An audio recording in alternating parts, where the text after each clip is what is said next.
Hello, my name is Mikkel. I'm an adult child. Welcome to this ACA speaker meeting with the theme Self-Love Through Steps 4-5.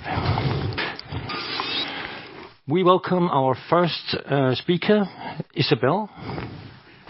Please.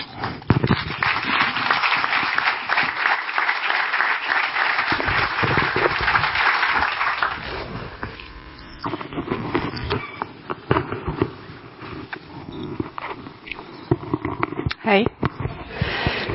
Jag är Isabell, vuxet barn. Ja, det är med skräckblandad förtjusning som jag sitter här och när jag är nervös så vill jag gärna börja skämta. Så det kommer jag säkert göra. Jag tänkte att jag skulle ta er igenom mitt livs resa från när jag föddes tills dags datum. Jag har varit med i ACA i september i 17 år.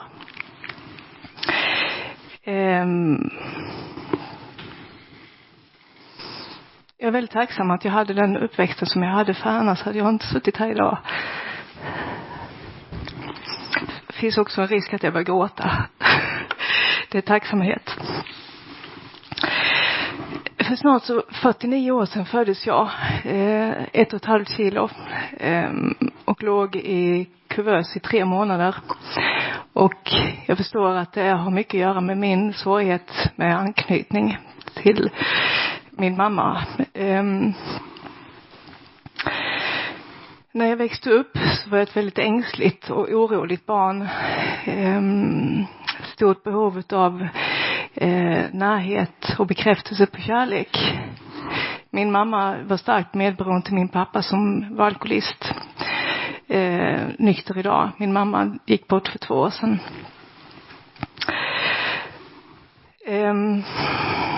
När jag växte upp så yttrade sig mitt vuxna barn i att jag kände mig utanför. Jag tillhörde aldrig någon gemenskap, vare sig i klassen eller egentligen i familjen. I vår familj så hade vi inte känslor på det sättet att vi uttryckte inre upplevelse. Det var ganska blankt och ofta dålig stämning. Mina föräldrar var nog inte så förtjusta i varandra egentligen. Och jag kan minnas att jag trodde att det var så när man gifte sig. Att man tyckte om varandra ända till den dagen man gifte sig. Sen gick det åt helvete. Det var vad jag tog med mig in i relationer. Och relationer var också någonting som jag hade väldigt svårt med när jag växte upp. Både när det gällde kompisar men också partners. Jag hade otroligt höga krav på dem jag hade runt omkring mig. De skulle passera genom ett nålsöga. Och det skulle även jag, för att passa in och passa mig. Jag försökte ständigt göra om världen utanför mig så att den skulle passa in i min inre värld. Jag förstod inte den yttre världen. När jag kom in i nya sammanhang så var det väldigt viktigt för mig att iaktta vad andra människor gjorde så jag kunde imitera och göra likadant. För då skulle jag nog vara normal. Jag visste inte vad som var normalt eller fungerande, utan jag blev väldigt, väldigt anpassningsbar.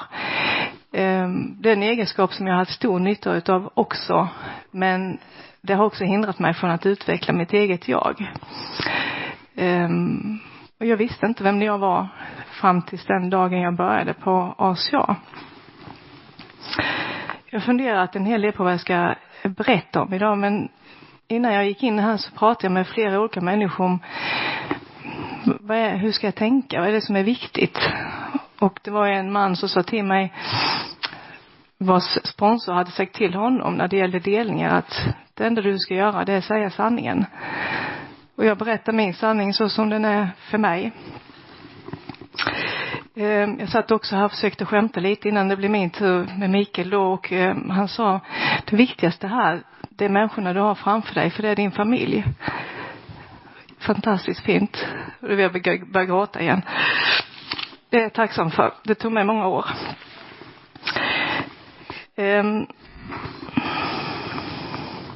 Någonting som också satte käppar i hjulet för mig när jag växte upp, det var min ständiga önskan om total kontroll. Och framförallt kontrollera mitt eget inre. Det är också någonting som jag bär med mig idag. Fast idag så är jag väldigt medveten om det. Det är inte så jobbigt att sitta här idag och vara känslomässig, för jag vet att jag har landat på rätt ställe. Är det någonstans där jag kan vara sann, så är det här. Och det är jag jättetacksam för.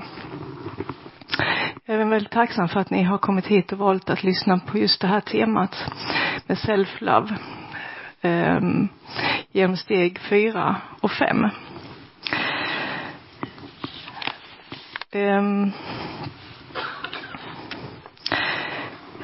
Genom åren så har jag jobbat med de 12 stegen, och steg 4 är nog det steget som egentligen aldrig lämnar mig i fred.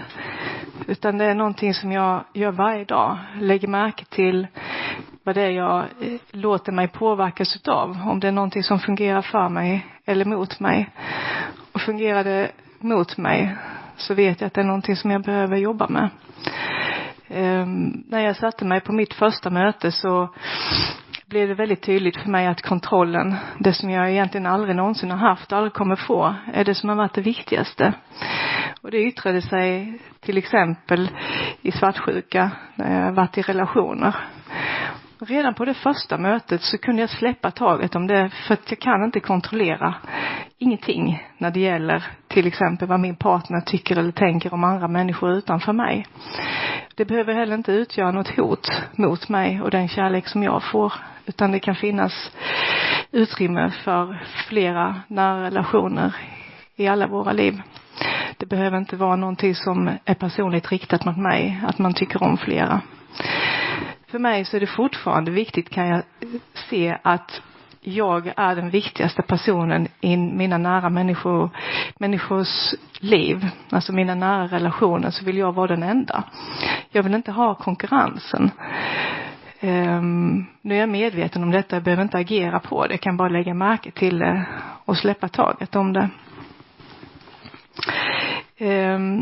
De här karaktärsdefekterna som jag fortfarande lägger märke till, jag kan se att det också är en gåva från Gud. Därför att när jag får möjlighet att lämna över dem, att jag får släppa taget, så är det sån otrolig befrielse att nej, jag behöver minsann inte kontrollera det här heller. Inte idag heller, och inte imorgon. Det är underbart. Det är som att jag blir lättare för varje dag.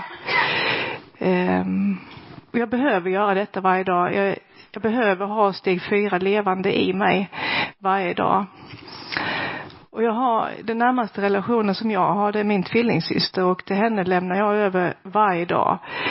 Inte i termer utav att jag sitter på ett möte och delar, utan bara som en personlig betraktelse att det här hände mig. Ja, sen så tänkte jag det här och så vill jag säga det här, men det gjorde jag inte, för jag är ju tillfrisknad, så jag behöver inte agera utifrån mina dysfunktionella känslor. För mig så har det varit den största tillgången, det är att ha en person som är nära och som inte dömer mig. Och även om hon skulle göra det, så vet jag att det har ingenting med förminskad kärlek till mig att göra, utan bara baserat på vars och ens egen resa. När jag dömer så handlar det om mig, när andra dömer så handlar det om dem. Och det är också väldigt skönt att veta. En annan sak som också har påverkat mig väldigt mycket när jag växte upp, det är att jag ville bli älskad utav alla. Jag tyckte det var jättejobbigt om inte alla människor tyckte om mig. Det var ju ett hot mot min självbild att jag inte skulle vara perfekt om jag inte kan nå alla. Idag är det väldigt stor skillnad, därför att hela tiden vill jag ha den yttersta önskan om att bli älskad, gör att jag går ifrån mig själv och mitt eget inre och mina behov, för att istället ta hand om andras behov och se till deras bästa, och då glömmer jag bort mig själv. Idag är det inte så viktigt längre, och jag har upptäckt att jag kan till och med tycka om människor som inte tycker om mig. Det är helt okej. Och också en stor lättnad. Det ger energi istället för att ta min energi, och det behöver jag. Det är fantastiskt.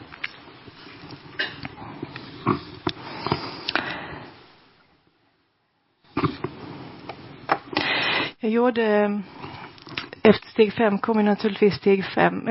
Efter steg 4 kommer steg 5 att lämna över. Vilket jag gör varje dag, men jag har också gjort det tillsammans med en tillfrisknande partner. Och som inte står mig så nära. Vi har lärt känna varandra genom programmet. Och det var kanske en av de läskigaste saker jag har gjort. Att börja berätta om en massa saker som jag har fått dölja. Jag har gjort allt för att kamouflera de här sakerna hos mig själv. Och helt plötsligt ska jag lägga korten på bordet. Att det här är jag. Eller åtminstone så här långt har det här varit mig. Och till stor del identifierat vem jag är. Men det var också en väldigt stor lättnad att få dela med sig och släppa taget om det. Och en fantastisk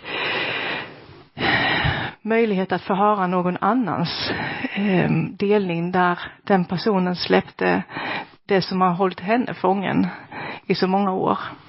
Att det var ett ömsesidigt frigörande utav plågsamma saker som har begränsat våra liv. Och jag förstår ju att göra stegen, det är ju inte ett 12-veckors program som jag trodde när jag började ACA. 12 steg, 12 veckor, wow, sen är jag färdig. Utan det här är ju livslångt, tack och lov. Och jag har suttit på så många möten och varit så tacksam över mina föräldrar. För vem de var och vem de är. För de är ju orsaken till varför jag sitter här.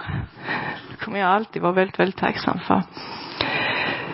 Något som jag upplevde också när jag klev in i det här programmet, det var att mina föräldrar var med på tåget på en gång. Det var precis som att för dem så hade de bara väntat för att någonting sånt här skulle komma och visa dem vägen.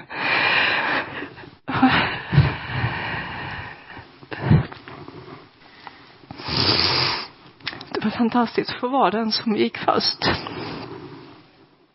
Att få vara deras ledstjärna och det var aldrig några ursäkter eller försvar. För att jag kan bara föreställa mig att som förälder att få höra att man har skadat sina barn. Det är fasansfullt. Och sen söka hjälp för det och veta att det här är någonting som jag behöver ta mig an resten av livet. Jag kan inte föreställa mig hur jobbigt det måste vara för en förälder. Men jag upplevde att de verkligen tog emot det här med öppna armar. Att de aldrig någonsin ifrågasatte min historia. Utan den var lika sann för dem som det var för mig.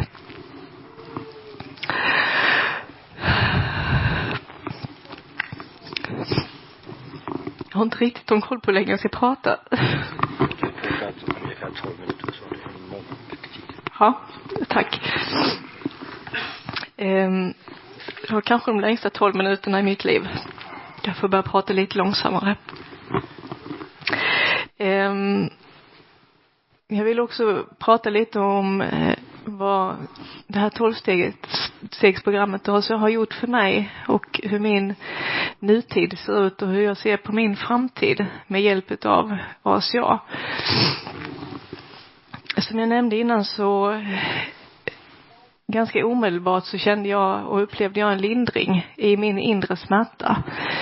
Och jag förstod att hade jag inte hittat det här programmet så är jag inte säker på att jag hade levt idag. För det var så otroligt jobbigt känslomässigt att vara jag. Det var så jobbigt att bära på den smärta som jag gjorde.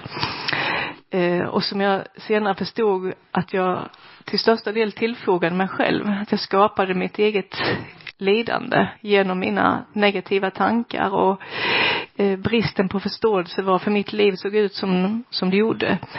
Jag kunde inte dra någon direkt koppling mellan mina val och konsekvenserna utav mina val, utan jag var väldigt impulsiv och satte mig i situationer som innebar ännu mer lidande. Och jag skyller på yttre omständigheter och andra människor. Att det kan ändå inte vara mitt fel att jag är just i denna situation. Jag försökte till exempel bara hjälpa till. När det gick upp för mig att vara medveten om mina val och ansvarig för mina konsekvenser, så blev det en väldigt stor förändring i mitt liv. Kanske den största. För då fick jag ju börja fundera inifrån mig. Vad är det jag behöver? Vad är det jag ska göra? Istället för att låta mig vara styrd utifrån. Vems behov ska jag tillgodose? Hur kan jag bli älskad utav andra och vad behöver jag göra? Vad krävs utav mig?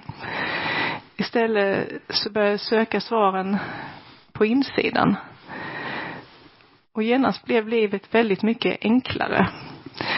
Och det är så många gånger jag har varit i en situation när jag har känt harm och bitterhet över att jag har satt mig i situationer, till exempel när jag ska ställa upp för andra människor, och känt att men det här har jag varken tid eller ork för, men ändå så sätter jag mig i den här situationen gång på gång. Nu gör jag inte det längre, utan jag reflekterar väldigt noga innan. Vad är anledningen till att jag ska göra det här? Har jag ork för det? Är det någonting som faller på mitt ansvar? Och då blir valen helt annorlunda. Och konsekvenserna blir naturligtvis också helt annorlunda. Det blir ett mycket enklare liv. Där jag tar ansvar för det som är mitt. Och så låter jag resten vara. Jag vill inte ta någon annans ansvar ifrån dem. Ansvar innebär växande. Möjlighet att se sig själv och tänka om och göra på andra sätt. För mig så har det varit ett hjälpmedel att förstå att när jag tar ansvar för någon annan så tar jag också någonting ifrån dem. Som de har rätten till, inte jag. På så sätt så ser mitt liv annorlunda ut. Jag har också gått från ett djupt självförakt. Mitt självförakt har tidigare satt mig i situationer där jag får iscensätta mitt självförakt och lägga skuld och skam på mig själv. Jag har haft relationer där min negativa bild av mig själv har blivit bekräftad. Därför att den personen inte hade någon bra självbild. Och då har jag fått möjlighet att känna mig dålig och förakta mig själv. Att det är klart att jag inte blir älskad eftersom att jag inte kan leva upp till de krav som ställs på mig. Och de här iscensättningarna har jag fortsatt med lång tid upp i mitt liv. Efter att jag fick barn.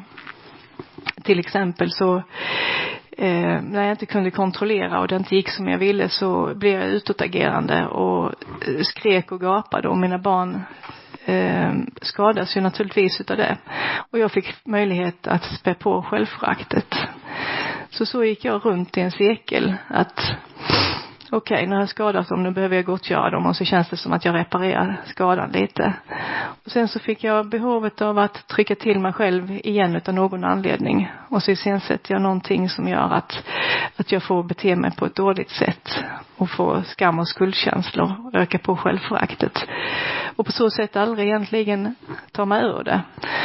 Och jag förstod någonstans efterhand att skulden var det som höll mig kvar. Att jag var tvungen till att släppa skulden för att kunna välja ett annat beteende. När jag släppte skulden så upphörde också mina iscensättningar. Ibland kan jag toucha känslan utav självförakt lite grann. Det är när jag är trött, hungrig, stressad eller ledsen. Då kan den känslan triggas. Men då vet jag också att jag har ett behov som jag behöver tillgodose, och det är snarast. På så sätt så motverkar jag självföraktet. Och det är fantastiskt att leva utan. Det har visat sig att jag klarar mig utan mitt självförakt. Att jag är värdig.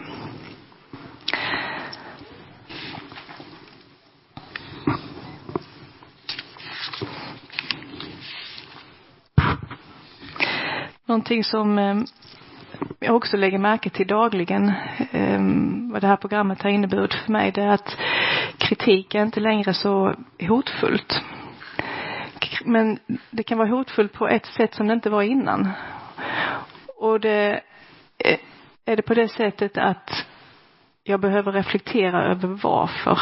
Vad är det som växer i mig när jag får kritik? Och är det någonting som jag behöver försvara? Eller vad kan jag lära mig utav det här? Försvar är någonting som jag känner väl till. Något som jag har tagit till många gånger för att slippa höra vad andra tycker och tänker om mig och mina gärningar. Idag så kan jag se kritik på ett sätt som gör det möjligt för mig att växa ännu mera. Och för mig så är ju kritik eller feedback, det är så många olika saker. Det är responsen jag ser i någon människas ansikte på det jag säger. Jag kan se det på kroppsspråket. Jag kan också se vad som växer i en människa när jag pratar med dem. Och genom det så kan jag få feedback. Idag så är det viktigare för mig att bli uppfattad på ett sätt som stämmer överens med vem jag är, snarare än att det ska låta bra. Vilket innebär då att jag är betydligt mer noga med att sätta gränser. Jag blir nästan lite petig ibland med att folk ska förstå vad jag menar. Så att inte jag går med på någons annans version utav vad jag försöker säga. Jag hör att det här inte är helt tydligt. I mitt huvud är det väldigt tydligt. Så tydlighet är nog det jag har kommit fram till är otroligt viktigt för mig idag. För att jag har varit så fantastiskt otydlig tidigare. Vem jag har varit luddigt. Alltså gränserna har varit väldigt diffusa. Och idag så kan jag känna att vem jag är betydligt tydligare. Och det gör också, skapar en trygghet i mig. Och jag hoppas att det också på något sätt frigör andra människor att känna att de kan vara tydliga tillbaka.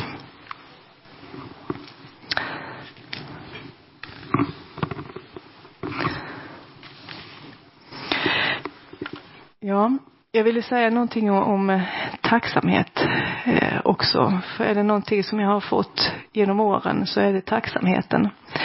Häromdagen så hade jag hämtat min ena dotter vid tåget. Så när jag skulle köra ut i en korsning så när jag kom ut på vägen igen välbevarad så säger jag tack. Jag tackar för väldigt mycket. Så hon frågade, hörde jag att du sa tack nyss? Ja, det gjorde du. Och så fick jag förklara varför.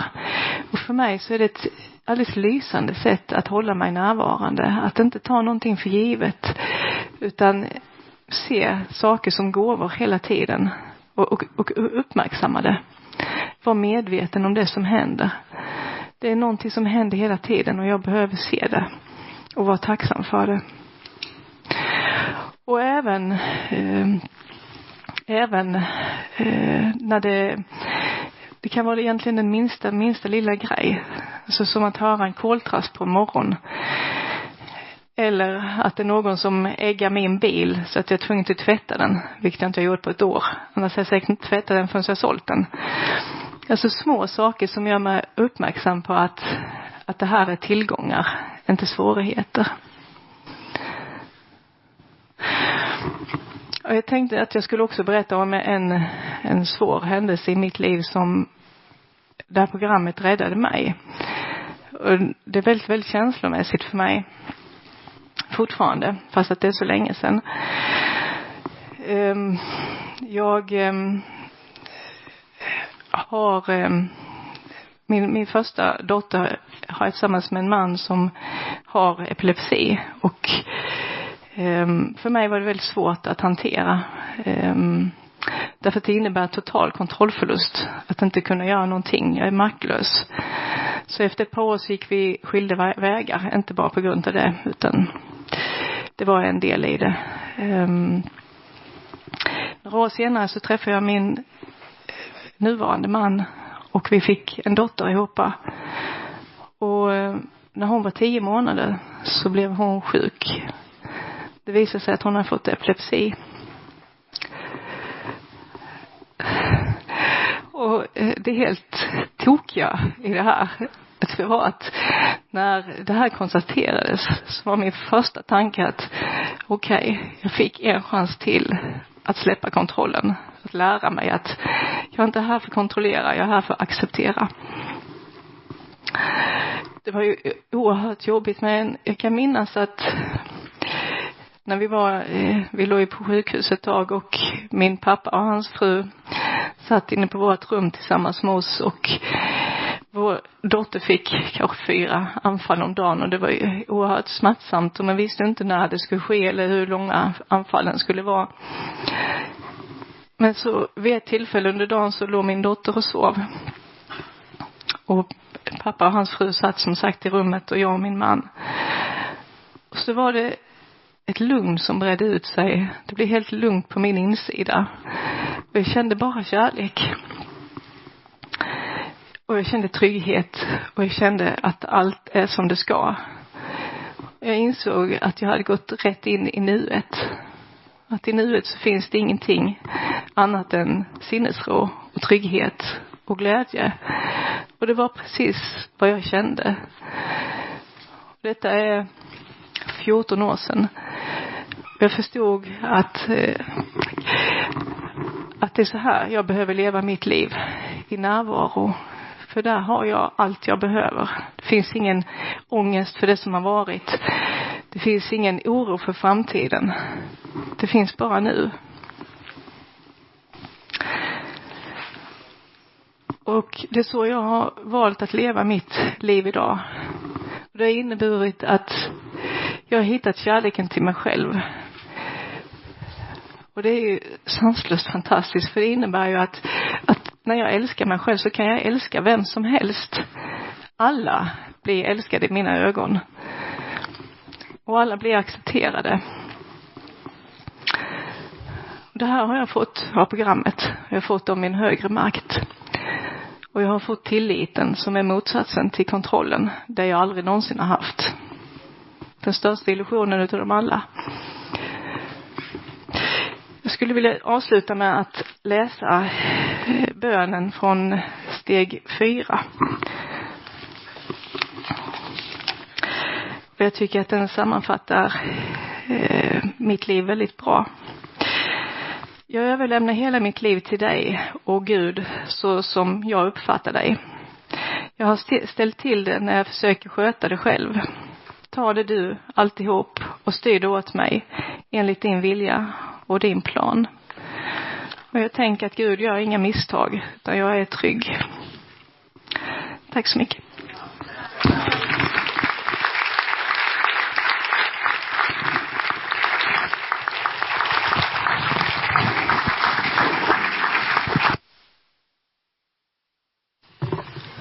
Thank you. Thank you very much, Isabell. We've got a bit of time for questions, if you would like that. And it goes like this. You ask a question, and I will repeat it for the recording, and then Isabell will answer. So, any questions? In the middle? And the question is, how long time did it take you to get to step 4 in ACA? To do the step 4 of ACA. 4 år.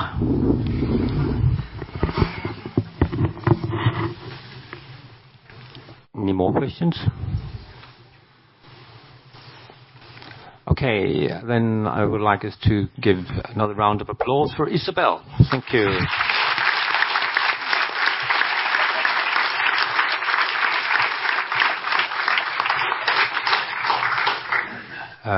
Our second speaker is Eric.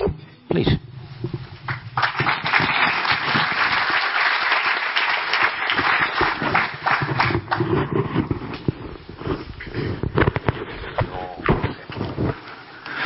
Hello, my name is Eric. I am an adult child.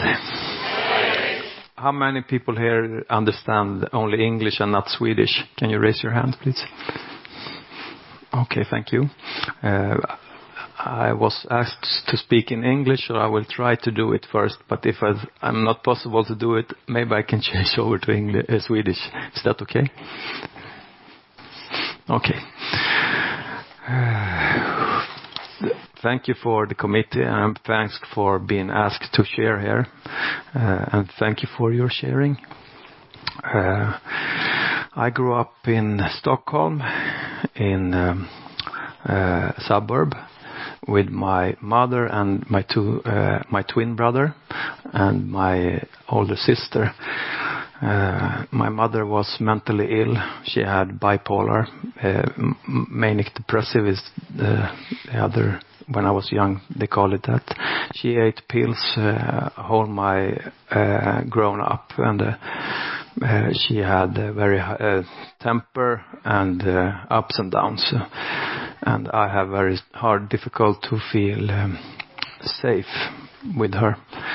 And my father, he left my mother actually leave him, kicked him out. She think he was boring, so he was an alcoholic. And when I was 1 year old, I have a big wound of abandonment too, not just because of that, because of I could not handle my feelings before I found the program.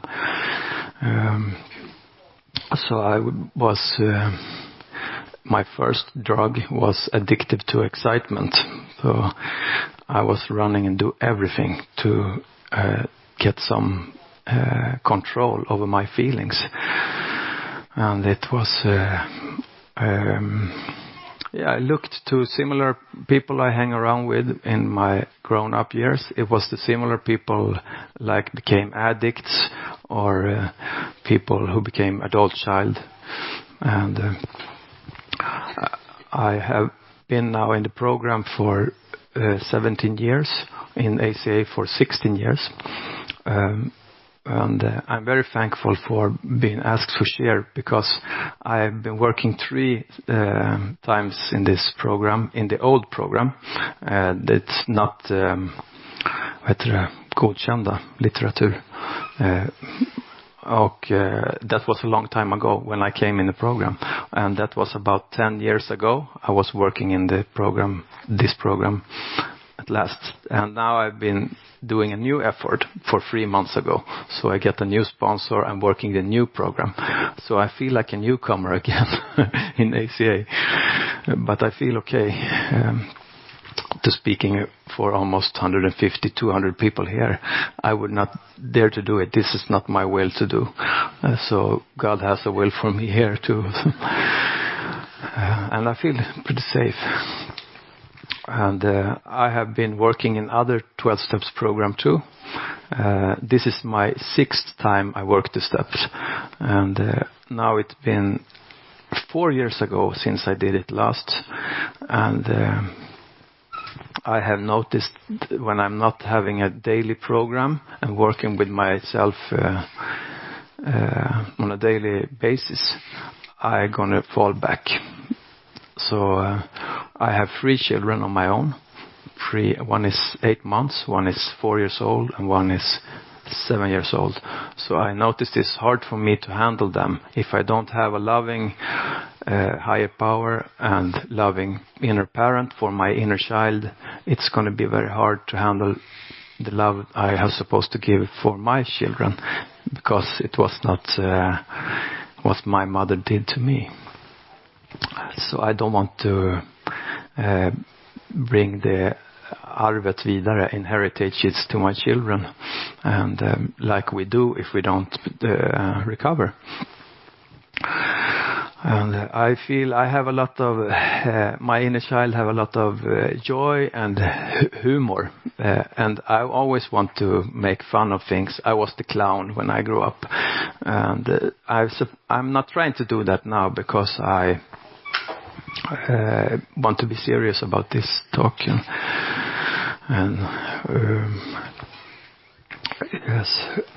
And I have prepared this speak for a couple of months, but I'm trying to leave over to my higher power and not open this book.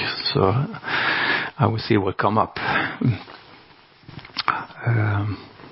This subject, self-love from step 4 and 5, that was very big for me, because I was thinking, oh my God, I don't have self-love now. I have self-centeredness and fear, when I was thinking about it. but I have been clean for drugs for almost 17 years now, and I'm working with myself. I come back to the program all the time when I don't feel self-love. So that's my inner child is screaming for love all the time, and that's what brings me back to the program, because that's what this program gives me. And I have forgot that, so I only went to my other program, and that was I didn't work with this addicted to excitement, judge myself and others, and that was going on inside of me when I still go to the other programs, and I didn't feel good with myself. I go to meetings and share, and I didn't feel really good with myself, and I missed something. So I always come back here to look at this again, because I go to denial. Still, after many years, I deny my feelings, my inner child, and myself. And if I don't work the steps, step 4, it's all about accepting myself, all of myself, my good side, my bad side, my defects, and choose. Then after that, step 5, who do I want to be? And I can see clearly the one I don't want to be, because if I do a good work in the 4th and 5th step, I will see the person and the character defects that I don't want to be.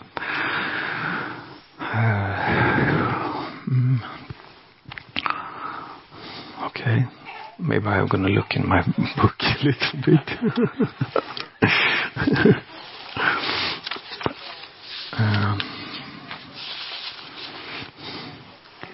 Yes, one of my defects is I have been afraid of authority figures, and I become my own authority figure, the one I've been afraid of.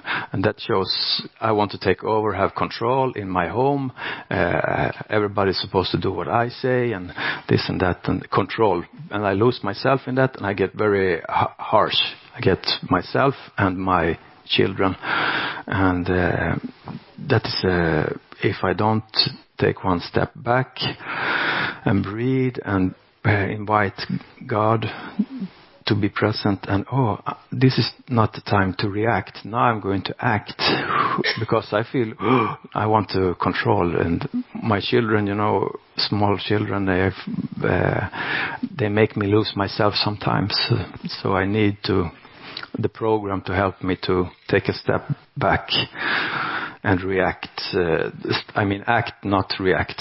So that's what the program makes me see clearly.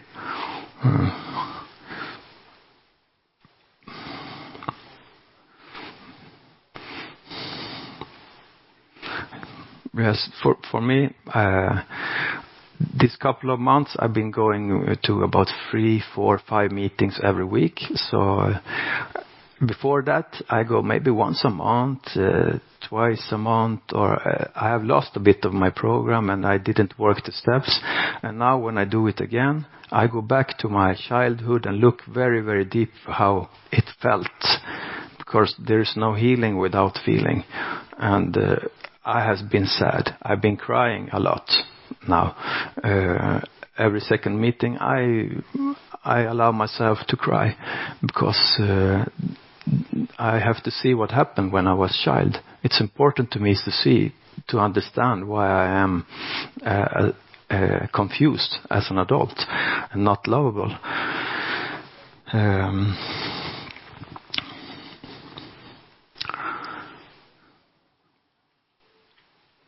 So I have to reparenting myself and address this critical voice I have back to see this is not me.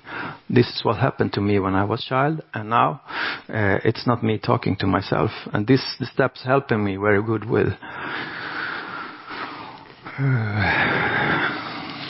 Okay.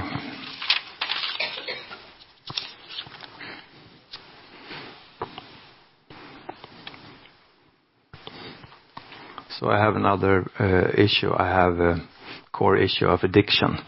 I want to run into things and lose myself, drugs or other things. I build a lot of houses in my home, and I want to help all the people. Now I have a family home. I want to take care of everybody. Come and live with me. And this too, and now I realize that this is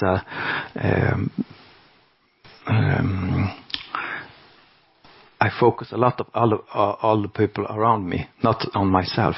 So when I'm working the program again, this gets very clear to me that I'm still in my some defects,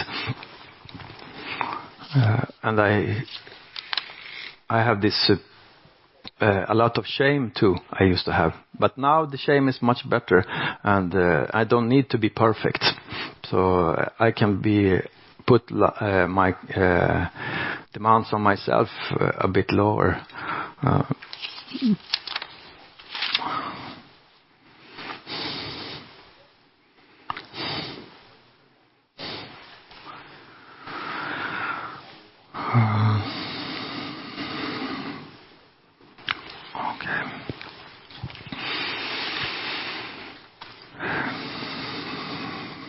So actually I'm in step 2 now, not step 4 and 5.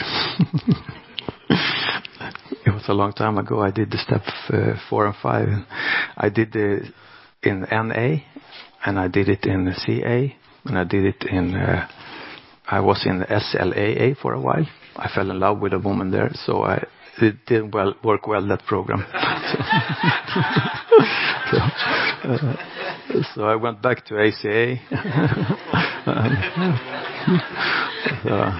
Actually, now my sponsor, he said to me, maybe you should go to SLA, because actually I live in a relationship since 10 years. I have 3 children, so I'm not having problem with sex addiction, but in my mind still I have thoughts and fantasies about things that I don't want to have. I shared that with my sponsor, and he said, go to SLA and just admit you're powerless of your thoughts.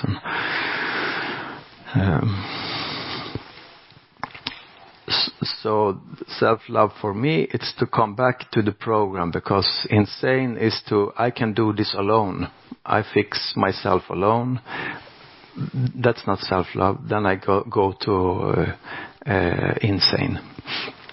And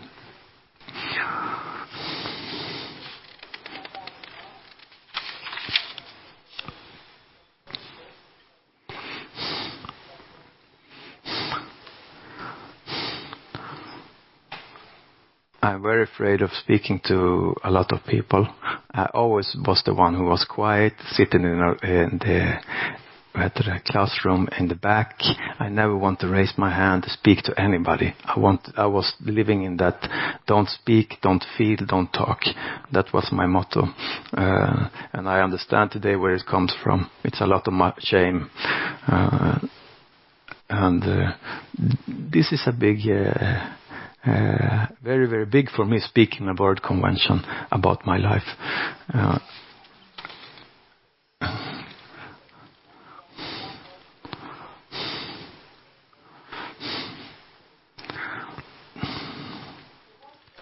And the fellowship helps me to become a part of.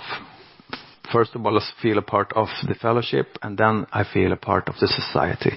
So when and a part of myself, so I don't abandon myself again. And abandonment and shame has been big issues for me in my adult, and then in my grown up too. When I don't have felt self-love, I go abandon myself or my children. And this is very important for me to come back to the program, so I don't do the same thing.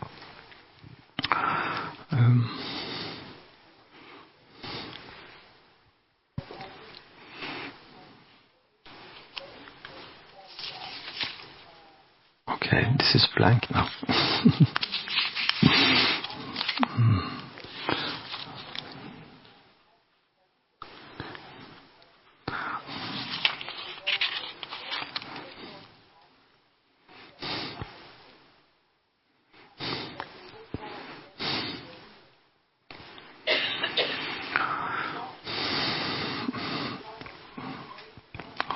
So today I take care of myself. I do exactly like the program says. I have a sponsor. I work the steps. I go to meetings, 60 meetings in 90 days. I do it again.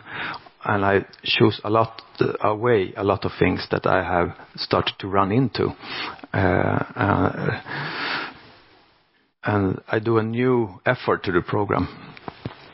And because I had a strong program before, I've been working in a treatment center and I've been helping people a lot. And then I think I was frisk, healthy, and I don't need so much program no more. I forgot it and go back to small, slowly. But not all didn't go away.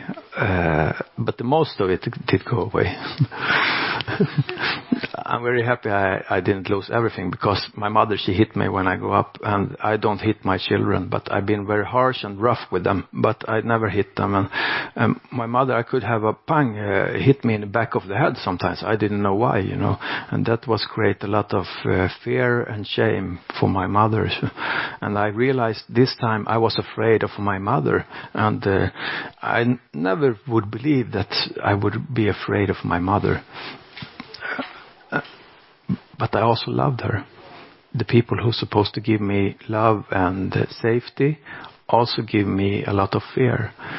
So this thing I need to see, so to get to the recovery. Wow, I'm speaking in English. That's very strange. I never do it. That's not my choice of language.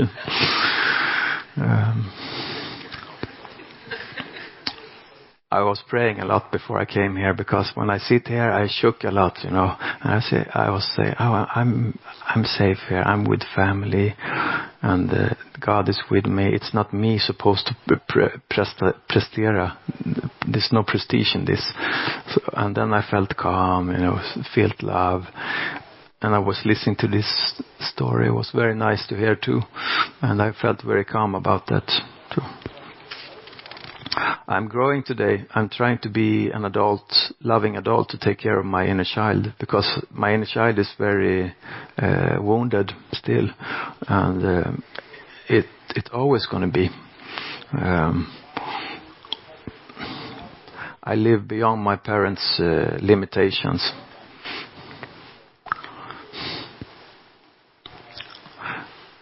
And I try to let go of the past and live in the present time too.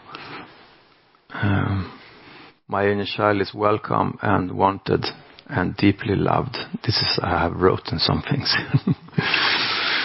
I love Claudia B. She have written so nice in the red book in the beginning. Very, very nice. She write about the inner child, and she say one thing: may you act grown up and loving with your inner child, woundable inner child.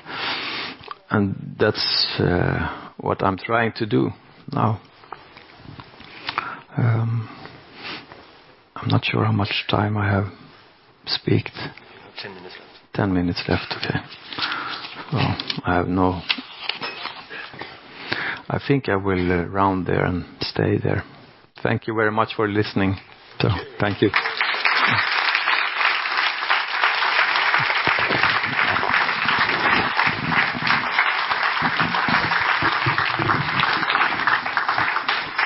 Thank you very much, Eric. Now we have time for questions again. So please raise your hand if you want to ask. The question is, when you start your fourth step and you run into the wall of denial, how do you get past that? That's a very good question. Actually, I don't know. That's God do it for me. When I come to the program and answer the questions, it will come to me automatically. It's nothing I do, and when I'm ready, it will come. So things that come today that didn't come for when I worked the program 10 years ago, I was not ready then. That was I was in denial, and today it comes a lot of things. So the years have to, sometimes it takes time to things have to grow.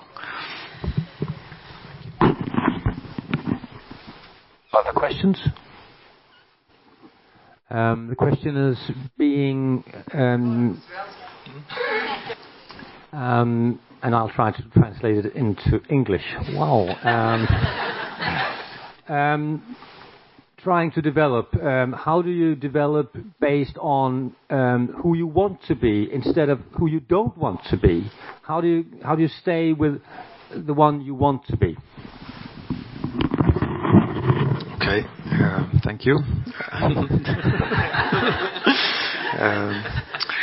Yeah, when I do my 4 steps many years ago, I did my list of character defects, and I also did my list of accesses, tillgångar, and to see who I want to be.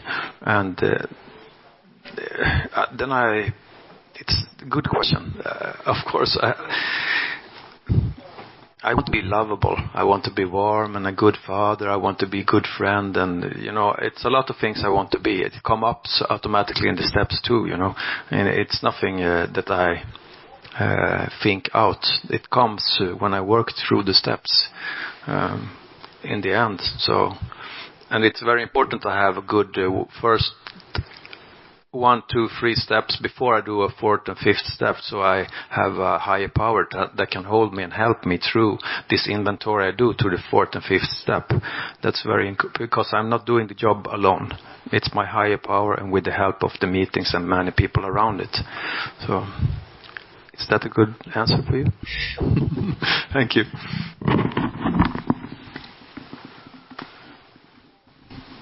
I'll try to do it.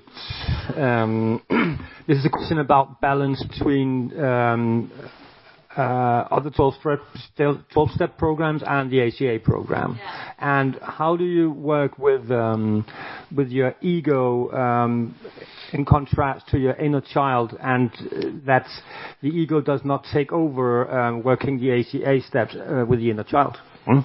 That the sobriety or addiction does not take over working with the inner child? Oh, I'm trying. You got it? Thank you. I think I understand your question. Yes, my ego often my ego does not accept my inner child. It's my some own will. I want to do something else, run away from myself. Money, power, prestige, anything. I want to do things. And I work with that in ACA. Actually, in the other programs, sometimes the ego come up and want to take bättre bekräftelse. But I try to be aware of when I lose my inner child, that I come back to myself and work with being a loving, take out the love in me to accept the inner self and take away the ego, to be medveten om när egot är framme. Och för det är en illusion, egot, att jag ska må bra. Oftast så gör jag inte det. Jag känner inte värme och kärlek och kontakt med mig själv då. Thank you. Sorry, I mix Swedish and English. Question is, how do you work with your inner loving parent, being a parent yourself, and working that way? Okay, thank you. Very, very, very important question for me. One example, when I act out, I've been hit many times by my children. One time he broke my nose with his sopkvast. I was in the sun lying like this, and he bang hit it, so it made a hole here, and I was like, I was so angry. I want to act out, and I go up and I say, okay, this is the time I'm supposed to act and not react, and be lovable, not be angry and hit back, or better scream at my children, look and blame him. So I take a step back. I try to take a step back and think how would the best thing to do now. And that's not been always easy, because I have been acting out a lot and been blaming them and bring fört arvet vidare. And I've been crying a lot because I've done it a lot, but now I try to not react a lot, to take a step back and be lovable all the time. It's not very easy because I get losing myself many times. So yes, I try to say, okay, I need to speak to him afterwards.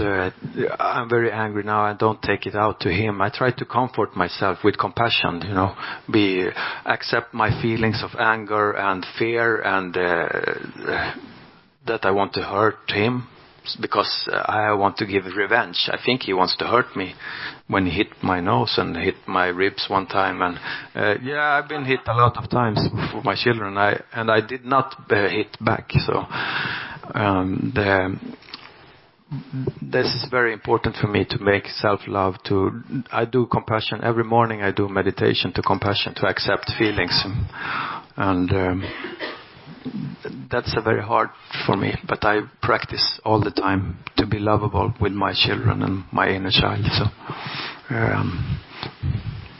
the question is, what do you do towards your children?